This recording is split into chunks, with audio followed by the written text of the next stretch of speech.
નમસ્કાર, હું છું માનસી સોની। 4 વાગ્યા સુધીના તમામ મહત્વના સમાચારો પર નજર કરીએ। ચોમાસાને લઈને ખેડૂતો માટે સૌથી મોટા સમાચાર સામે આવ્યા। અંદમાન નિકોબારમાં ચોમાસું બેસી ગયું છે। હવામાન વિભાગે વિધિવત આ અંગેની જાહેરાત કરી છે। સામાન્ય કરતા 6 દિવસ વહેલું પહોંચ્યું છે ચોમાસું। અંદમાન નિકોબારમાં વહેલું પહોંચ્યું ચોમાસું। 27મી મે કેરળમાં ચોમાસું પહોંચવાનું અનુમાન છે, તો કેરળમાં ચોમાસું 5 દિવસ વહેલું બેસવાનું પણ અનુમાન છે। સ્થિતિને જોતા એવું લાગી રહ્યું છે કે 27મી મે કેરળમાં ચોમાસું પહોંચી શકે છે। સ્ક્રીન પર અમે આપને અત્યારે જે દ્રશ્યો બતાવી રહ્યા છે તેમાં આંદામાન નિકોબારમાં અત્યારે વિધિવત રીતે ચોમાસાની શરૂઆત થઈ ગઈ છે। આ વર્ષના ચોમાસાની શરૂઆત થઈ છે। આ ન તો કમોસમી વરસાદ છે કે ન તો માવઠું છે, આ છે ચોમાસું। વિધિવત રીતે ચોમાસાની શરૂઆત થઈ ગઈ છે આંદામાન નિકોબારમાં અને તેની અસર પણ વર્તાશે। હવે વાત કરીએ કેરળની, તો કેરળની આસપાસના જે વિસ્તારો છે ત્યાં પણ ચોમાસું શરૂ થશે 27મી મે। હવામાન વિભાગે જે પ્રમાણે આગાહી કરી છે કે 27મી મે કેરળમાં ચોમાસું શરૂ થશે, તો 27 મેમાં 5 દિવસ વહેલું ચોમાસું બેસવાનું પણ અનુમાન અત્યારે લગાવવામાં આવી રહ્યું છે। જે પ્રકારે અત્યારે જોવા મળી રહ્યું છે સ્થિતિ કે આંદામાન નિકોબારમાં ચોમાસું શરૂ થઈ ગયું છે, તેને જોતા એવું અનુમાન લગાવવામાં આવી રહ્યું છે કે કેરળમાં પણ ચોમાસું 5 દિવસ વહેલું બેસી શકે છે। અને આ તરફ જો વાત કરવામાં આવે તો સમગ્ર દેશમાં સૌથી પહેલા ચોમાસું કેરળમાં બેસે છે અને ત્યારબાદ દેશના અન્ય રાજ્યોમાં ચોમાસું બેસે છે। તેને જોતા એ અનુમાન લગાવી શકાય છે કે ગુજરાતમાં ચોમાસું જૂનની મધ્યમાં બેસી શકે છે, એટલે કે 15 જૂનની આસપાસ ચોમાસું ગુજરાતમાં બેસી શકે છે। હાલમાં કેરળ સહિતના આસપાસના વિસ્તારોમાં જે વરસાદ થઈ રહ્યો છે તે વરસાદ પણ ચોમાસું નથી, પરંતુ તે કમોસમી વરસાદ છે।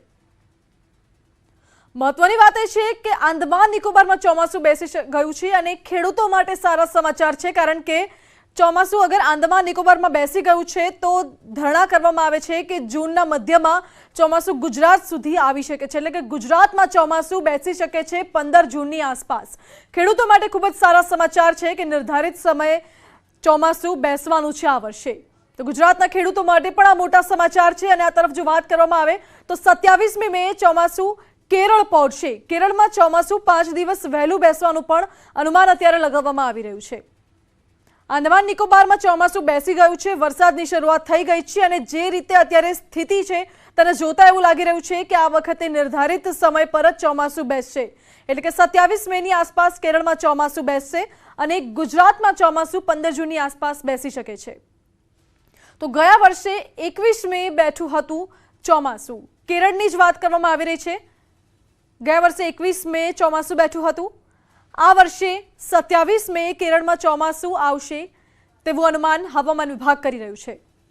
તો ગુજરાતના ખેડૂતો માટે આ સૌથી મોટા સમાચાર છે, કારણ કે ગુજરાતમાં ચોમાસું જૂનના મધ્યમાં બેસવાની સંભાવના છે। અત્યારે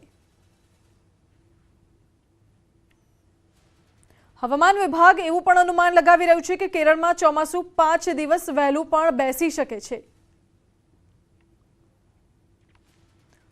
તો આ તરફ આંદામાન નિકોબારમાં ચોમાસું વહેલું પહોંચી ગયું છે। આંદામાન નિકોબારમાં વરસાદની શરૂઆત થઈ ગઈ છે અને આ ચોમાસું જ છે। વરસાદની શરૂઆત થઈ ગઈ છે, ચોમાસું બેસી ગયું છે, વહેલું બેસી ગયું છે ચોમાસું આંદામાન નિકોબારમાં અને હવે દેશના અન્ય ભાગોમાં પણ ચોમાસું વહેલું બેસવાનું અનુમાન છે। સામાન્ય કરતા 6 દિવસ વહેલું પહોંચ્યું છે ચોમાસું આંદામાન નિકોબાર।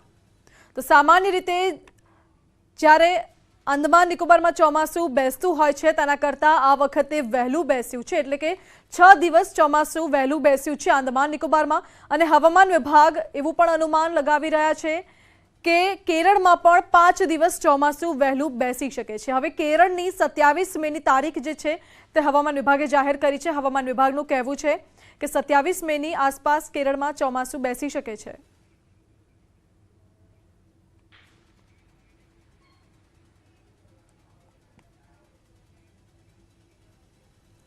તો મારી સાથે વધુ વિગતો સાથે જોડાયા છે સ્મિત, સહયોગી મેજિક વોલથી। જી સ્મિત, ચોમાસું આ વખતે વહેલું બેસી ગયું છે આંદામાન નિકોબારમાં, વિધિવત રીતે શરૂઆત થઈ ગઈ છે। દેશના અન્ય વિસ્તારોમાં ચોમાસું ક્યારે કેવી રીતે બેસશે?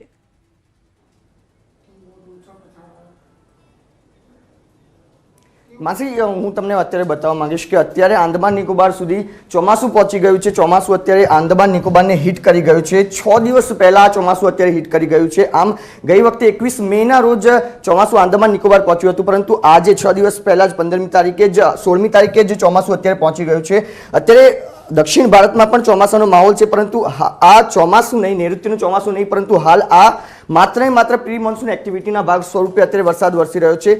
જો કે એમ પણ કહેવામાં આવી રહ્યું છે કે અત્યારે જો ચોમાસું આંદામાન નિકોબાર સુધી પહોંચી ગયું હોય તો 26મી મે સુધીમાં આ ચોમાસું કેરળને હિટ કરી જશે, અને કેરળમાં હિટ થયા બાદ આ ચોમાસું 15 થી 20 દિવસમાં ગુજરાત સુધી પણ પહોંચી જતું હોય છે. સામાન્ય રીતે આ તારીખ 15 જૂનની આસપાસ ચોમાસું ગુજરાત સુધી પહોંચતું હોય છે, પરંતુ જે પ્રમાણે વહેલી સાયકલ એક્ટિવેટ થઈ છે તે પ્રમાણે ચોમાસું પણ ગુજરાતમાં પણ વહેલું આવી શકે છે, જેના કારણે ખેડૂતોનું જે ચોમાસું પાક છે તેને પણ ઘણો ફાયદો થવાની શક્યતા છે. અત્યારે દક્ષિણ ભારતમાં પણ ચોમાસું બેસી ગયું છે, પણ તે માત્ર અત્યારે પ્રી મોન્સૂન એક્ટિવિટીના ભાગ સ્વરૂપે. હું તમને આગળ પણ બતાવીશ કે આગળ કેવી રીતે ચોમાસું આગળ વધી રહ્યું છે.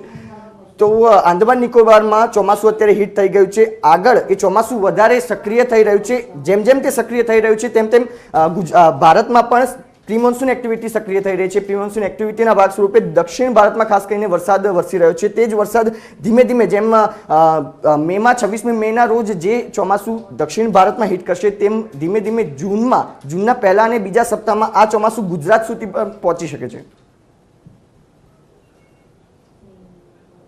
જિસ્મત, બિલકુલ આભાર. તો આ તરફ મહત્વના સમાચાર છે. આંદામાન નિકોબારમાં ચોમાસું બેસી ગયું છે, વહેલું બેઠું છે ચોમાસું. આ વખતે 6 દિવસ વહેલું બેઠું છે આંદામાન નિકોબારમાં ચોમાસું, અને કેરળમાં પણ 5 દિવસ ચોમાસું વહેલું બેસવાનું અનુમાન છે.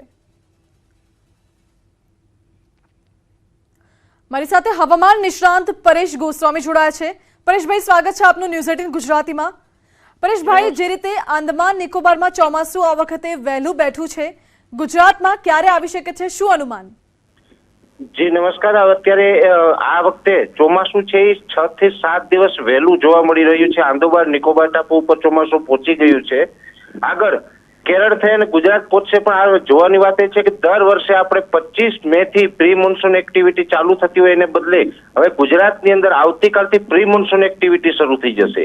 એટલે જે સૌરાષ્ટ્ર અને જે દક્ષિણ ગુજરાતના દરિયાઈ કાંઠાના જિલ્લાઓ છે, આ તમામ વિસ્તારોની અંદર આવતીકાલથી છૂટાછવાયા હળવા સામાન્ય ઝાપટા ચાલુ થશે, જે એક પ્રકારની પ્રી મોન્સૂન એક્ટિવિટી હશે.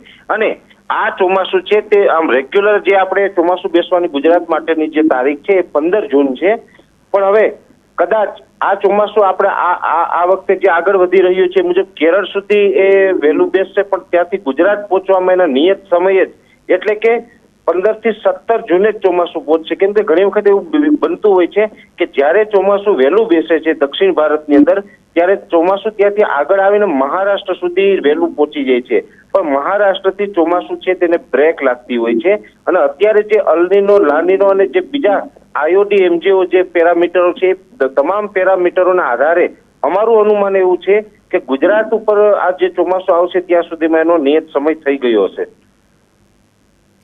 જી પરેશભાઈ, એટલે ગુજરાત સુધીમાં આ ચોમાસું જે છે તે 15 જૂન બાદ આવશે? ચોક્કસથી, કેમ કે આ જે પ્રી મોન્સૂન એક્ટિવિટી હોય છે એ આપણે થોડીક વહેલી ચાલુ થઈ જશે. ચોમાસું એના નિયત સમય આવશે, જેની અંદર પ્રી મોન્સૂન એક્ટિવિટીની અંદર હજી ફરીથી એક વખત ઉલ્લેખ કરીશ કે અત્યારે જે 17, 18 અને 19 તારીખમાં પ્રી મોન્સૂન એક્ટિવિટીના ભાગરૂપે હળવા સામાન્ય ઝાપટા જોવા મળશે. ત્યારબાદ મે મહિનાના એન્ડમાં એટલે 28 મે થી લઈ અને 7 જૂન સુધી એમાં પણ પ્રી મોન્સૂન એક્ટિવિટી તેજ થશે. એટલે આપણે થોડુંક વરસાદનું પ્રમાણ 28 થી 7 જૂનમાં વધશે, પણ જે ચોમાસું બેસવાની જે નિયત તારીખ છે તે 15 જૂન અથવા તો 17 જૂન આસપાસ ગુજરાતમાં ચોમાસું પહોંચી શકે છે. જી પરેશભાઈ, આભાર આપનો. તો ગુજરાતમાં 15 જૂનની આસપાસ ચોમાસું બેસવાનું અનુમાન છે. સાથે જ હવામાન નિષ્ણાંત પરેશભાઈનું એવું પણ કહેવું છે કે ગુજરાતના કેટલાક વિસ્તારોમાં ઝાપટા પડી શકે છે, પરંતુ તે પ્રી મોન્સૂન એક્ટિવિટી હશે, કારણ કે જે પ્રકારે આંદામાન નિકોબાર તરફ ચોમાસું બેસી ગયું છે તેને જોતા પ્રી મોન્સૂન એક્ટિવિટીની અસર અન્ય ભાગોમાં વર્તાઈ શકે છે.